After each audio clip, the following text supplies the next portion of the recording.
Diogo Jota, de son vrai nom, Diogo José Teixeira da Silva, né le 4 décembre 1996 à Porto, au Portugal, est l'un des footballeurs les plus talentueux de sa génération. Pourtant, en repensant à sa vie courte mais riche en événements, la plus grande tristesse n'est peut-être pas un moment précis, mais la fragilité de la vie, qui l'a privé de la possibilité de continuer à briller et de connaître le succès qu'il méritait. Cette tristesse ne concerne pas seulement Jota, mais aussi sa famille, ses coéquipiers et ses millions de fans à travers le monde. 11 jours seulement après avoir épousé sa compagne de longue date, Ruth Cardoso, Jota et son jeune frère André Silva ont tragiquement perdu la vie dans un accident de voiture le 3 juillet 2025 à Cernadilla, en Espagne. Cet accident a non seulement mis fin à l'illustre carrière d'une star du football, mais a également laissé un vide incommensurable dans le cœur de ceux qui l'aimaient. Cette tristesse est non seulement une perte personnelle, mais aussi le regret d'un avenir prometteur interrompu prématurément. Jota, toujours plein d'énergie et de joie, a vécu une vie où il s'efforçait constamment de surmonter tous les défis. Cependant, son départ soudain a laissé ses proches face à une question douloureuse. Pourquoi un jeune homme, qui venait d'atteindre l'apogée de sa carrière et de son bonheur personnel, a-t-il dû quitter ce monde si tôt? Cette tristesse n'est pas seulement la perte d'un être, mais aussi le symbole de la fragilité de la vie, où les moments les plus heureux peuvent vite laisser place à la tragédie. Jota a vécu avec passion et enthousiasme, mais sa disparition soudaine a transformé tout ce qu'il avait construit en un souvenir douloureux. Diogo Jota a débuté sa carrière de footballeur à Passos de Ferreira, un petit club portugais où il a rapidement révélé son talent naturel. Né à Porto, Jota a grandi dans une famille passionnée de football et, dès son plus jeune âge, il rêvait de devenir footballeur professionnel. Il a intégré l'équipe de jeunes de Gondomar avant de rejoindre Passos de Ferreira en 2013, où il s'est rapidement imposé comme un attaquant redoutable, doté d'une finition précise et d'une agilité incroyable. Ses performances impressionnantes ont attiré l'attention de l'Atlético Madrid, l'un des meilleurs clubs espagnols, qu'il a recruté en 2016. Cependant, à l'Atlético, Jota n'a pas eu beaucoup d'occasions de faire ses preuves et a été prêté au FC Porto pour la saison 2016-2017. Ce fut le premier tournant de sa carrière. Il a inscrit 8 buts et délivré 7 passes décisives en 27 matchs, dont un triplé impressionnant contre Nacional. En 2017, Jota a été prêté aux Wolverhampton Wanderers en UFL Championship, la première division anglaise. Il y est devenu un acteur clé du titre des Wolves et de leur montée en Premier League. Il a inscrit 17 buts cette saison-là, devenant l'un des meilleurs buteurs du championnat. Ce succès lui a valu un transfert définitif aux Wolves en 2018 pour 14 millions d'euros. Durant son passage aux Wolves, Jota a continué de briller, inscrivant 44 buts en 130 et un match et devenant l'un des joueurs les plus appréciés du club. L'un de ses moments les plus mémorables a été son triplé contre Leicester City en Premier League, faisant de lui le deuxième joueur portugais de l'histoire à inscrire 3 buts en un seul match dans la compétition. En 2020, Jota a rejoint Liverpool pour une indemnité de transfert de 41 millions de livres sterling, un tournant majeur dans sa carrière. À Liverpool, sous la houlette de Jürgen Klopp, Jota s'est rapidement intégré et est devenu un élément essentiel de l'attaque de l'équipe. Il a marqué 7 buts lors de ses 10 premiers matchs, dont un but pour ses débuts en Premier League. En 5 saisons à Liverpool, Jota a inscrit un total de 65 buts en 182 matchs, jouant un rôle clé dans des titres majeurs tels que la Premier League 2024-2025, la FA Cup 2022 et 2 Coupes de la Ligue en 2022 et 2024. Il a également joué un rôle clé dans les triomphes du Portugal en Ligue des Nations de l'UEFA en 1919 et 2025, marquant un total de 14 buts en 49 apparitions pour l'équipe nationale. Cependant, la carrière de Jota n'a pas toujours été de tout repos. Il a dû composer avec des blessures persistantes, notamment lors de la saison 2022-23, où il s'est blessé à la cheville et a manqué plusieurs matchs importants.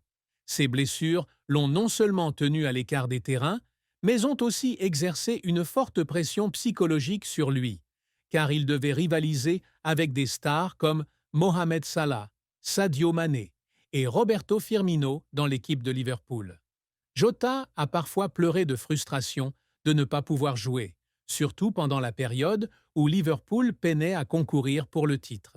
Il a un jour confié dans une interview que le fait de ne pas pouvoir contribuer à l'équipe dans les moments importants était ce qui le rendait le plus impuissant. L'un des moments les plus émouvants pour Jota a été lorsqu'il a marqué le but de la victoire lors du derby de la Merseyside contre Everton en avril 2025, aidant Liverpool à remporter la Premier League. Après le match, il a été ému aux larmes en entendant les supporters chanter une chanson qui lui était dédiée. C'est un gars du Portugal, meilleur que Figo, tu ne sais pas. C'est à ce moment-là qu'il a ressenti l'amour et la reconnaissance des supporters, un sentiment qu'il avait toujours désiré depuis son enfance, lorsqu'il jouait au football dans les rues de Porto. La mort de Diogo Jota, le 3 juillet 2025, fut une tragédie qui bouleversa le monde du football. 11 jours seulement après son mariage avec Ruth Cardoso, Jota et son jeune frère André Silva périrent dans un accident de voiture sur l'autoroute A52 près de Cernadilla, en Espagne. Selon un rapport de la Guardia Civile, la Lamborghini que conduisaient les frères a éclaté lors d'un dépassement. Le véhicule a perdu le contrôle, a quitté la route et a pris feu. L'accident s'est produit vers minuit 30 et leurs décès ont été constatés sur place. Cet événement fut non seulement une perte personnelle, mais aussi un choc pour la communauté mondiale du football, car Jota était au sommet de sa carrière et venait de vivre les plus beaux moments de sa vie. La mort de Jota a laissé sa famille, ses coéquipiers et ses anciens clubs sous le choc. Le Liverpool FC a publié un communiqué qualifiant la mort de Jota de perte inimaginable, tandis que l'entraîneur Arne Slot l'a décrit comme un ami pour tous et l'incarnation du joueur de Liverpool. Cristiano Ronaldo, coéquipier de Jota en sélection portugaise, a exprimé sa tristesse sur les réseaux sociaux. « Cela n'a aucun sens. Nous étions ensemble en équipe nationale. Tu viens de te marier. Mes condoléances à ta famille, à ta femme et à tes enfants. Vous serez toujours avec eux. Repose en paix. Diogo et André. » La disparition de Jota survient quelques semaines seulement après avoir aidé le Portugal à remporter la Ligue des Nations de l'UEFA et Liverpool à remporter la Premier League, rendant la tragédie d'autant plus déchirante. Il est parti au sommet de sa carrière et de sa vie personnelle, laissant derrière lui un héritage brillant, mais inachevé. L'histoire d'amour de Diogo Jota et Ruth Cardoso est magnifique. Elle a commencé lorsqu'ils étaient tous deux adolescents à Porto. Ils se sont rencontrés en 2012 ou 2013, alors que Jota débutait son parcours footballistique. Ruth, femme réservée mais forte, a toujours soutenu Jota tout au long de sa carrière. Elle l'a suivi de Porto à Wolverhampton, puis à Liverpool, toujours présente dans les tribunes pour l'encourager lors des matchs importants. Le couple a 3 enfants, 2 fils, Dinis et Duarte, et une fille née en novembre 2024, dont le prénom n'a pas été dévoilé publiquement. En juillet 2022, Jota a demandé Ruth en mariage au bord d'un lac romantique, marquant une étape importante dans leur relation.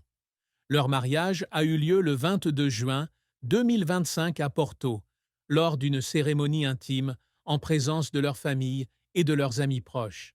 Quelques jours avant leur décès, Jota et Ruth ont partagé des photos et des vidéos de leur mariage sur Instagram, accompagnés de mots doux. Ruth a écrit « 22 juin 2025. Oui pour toujours », tandis que Jota a commenté « Je suis l'heureux élu ». Ces images, où Jota et Ruth se regardent, sont désormais un souvenir bouleversant, car leur bonheur n'a duré que 11 jours. Bien que leur amour semblait exempt de conflits majeurs, la plus grande tristesse dans l'histoire d'amour de Jota et Ruth résidait dans sa brièveté. Quelques heures avant l'accident, Ruth avait publié sur Instagram un message qualifiant leur mariage de rêve devenu réalité. Jota avait répondu « J'ai de la chance ». La disparition soudaine de Jota a laissé Ruth et leurs 3 jeunes enfants dans une douleur indescriptible. Des milliers de fans et d'amis ont adressé des milliers de condoléances à Ruth, mais rien n'a pu compenser la perte qu'elle avait subie.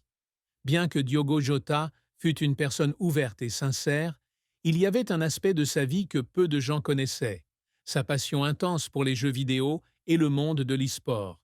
Jota est non seulement un excellent footballeur, mais aussi un joueur talentueux, ayant atteint la première place du classement des champions de FIFA 21 en février 2021. Il possède une équipe d'e-sport appelée Luna Galaxy, anciennement Diogo Jota eSport, qui joue à des jeux tels que FIFA, Dota 2 et Rocket League. Jota stream régulièrement sur Twitch et participe à des tournois de gaming, notamment en battant son futur coéquipier Trent Alexander-Arnold lors d'un tournoi FIFA organisé par la Premier League pendant la pandémie de Covid-19. Cependant, ce que Jota a gardé secret, ce n'est pas sa passion pour le gaming, mais l'ampleur de son investissement personnel et financier dans l'industrie de l'e-sport. Il a discrètement investi une importante somme